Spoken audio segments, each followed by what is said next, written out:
Assalamualaikum, hai anak-anak, selamat datang kembali di pembelajaran ekonomi ya. Untuk materi hari ini masih tetap sama ya, seperti minggu kemarin, yakni mengenai peran pelaku ekonomi dalam kegiatan ekonomi.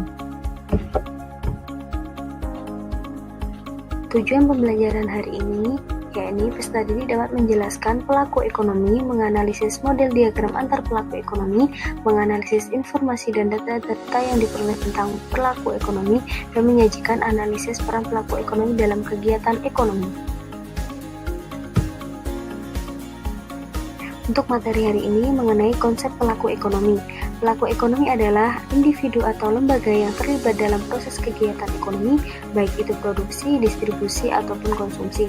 Pelaku ekonomi ini dibagi menjadi 4. Yang pertama, rumah tangga konsumsi.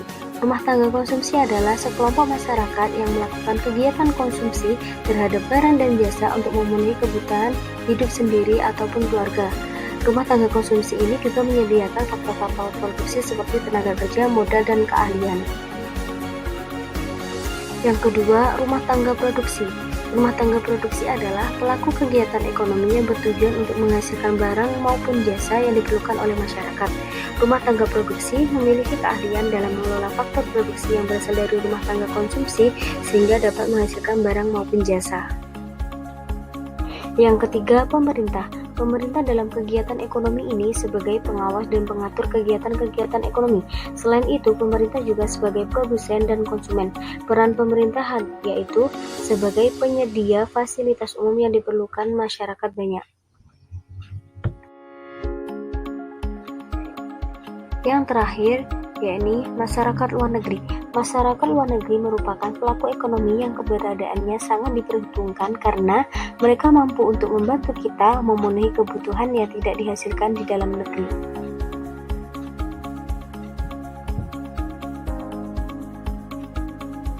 Untuk materi selanjutnya mengenai circular flow diagram.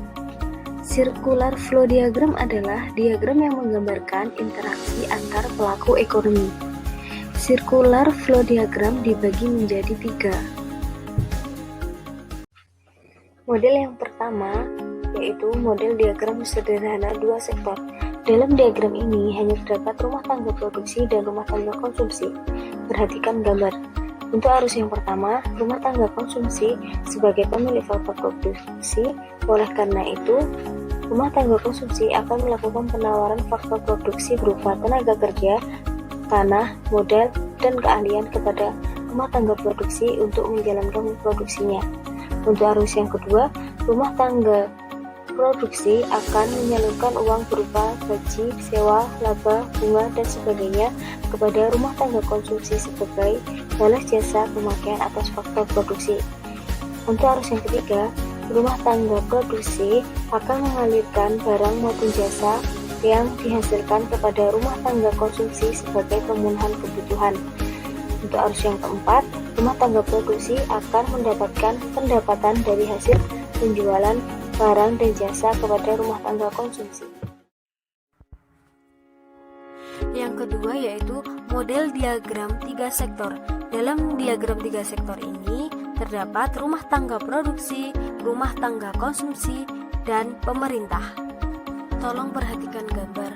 Untuk arus yang pertama, produsen atau rumah tangga produksi membeli faktor-faktor produksi berupa modal, keahlian, SDA, dan sumber daya manusia dari rumah tangga konsumsi untuk menghasilkan barang dan jasa.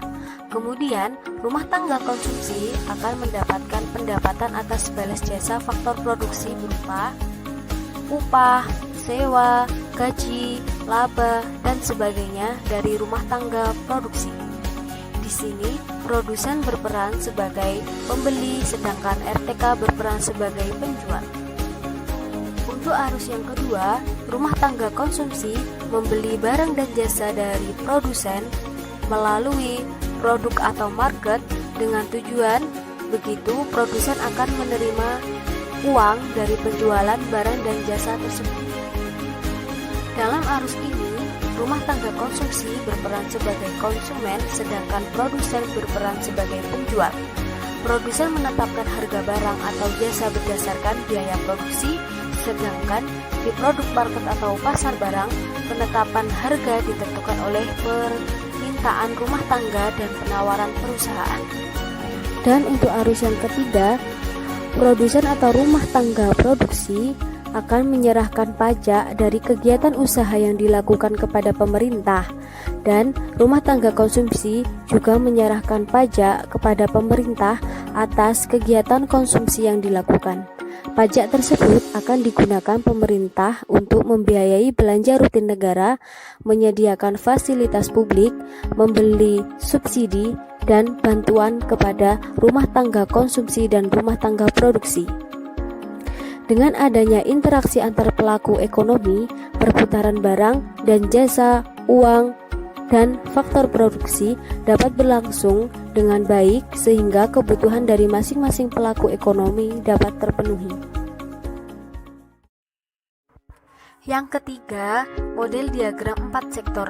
Dalam diagram ini terdapat rumah tangga produksi, rumah tangga konsumsi, pemerintah, dan ditambah masyarakat luar negeri. Pada diagram tersebut, tampak perusahaan dan pemerintah mempekerjakan sumber daya manusia dari rumah tangga konsumsi. Pembayaran untuk sumber daya manusia antara lain dapat diberikan dalam bentuk honorium, upah, dan gaji. Ini menjadi penghasilan rumah tangga konsumsi. Penghasilan ini akan dibelanjakan untuk membeli barang dan jasa yang dihasilkan oleh rumah tangga produksi. Pengeluaran rumah tangga konsumsi merupakan pendapatan untuk produsen. Beberapa dari pendapatan rumah tangga konsumsi digunakan untuk membayar pajak kepada pemerintah. Pembayaran pajak akan membiayai pengeluaran pemerintah. Sebagian lagi disimpan di lembaga keuangan. Dana simpanan ini dipinjamkan oleh bank kepada perusahaan untuk digunakan sebagai investasi.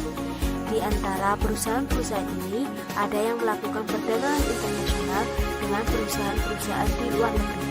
Diasumsikan bahwa rumah tangga konsumsi dan pemerintah tidak secara langsung terlibat dalam perdagangan internasional. Sekian pembelajaran kita hari ini, semoga bermanfaat. Jangan lupa tetap jaga kesehatan, patuhi protokol COVID-19, dan tetap stay at home ya. Dah.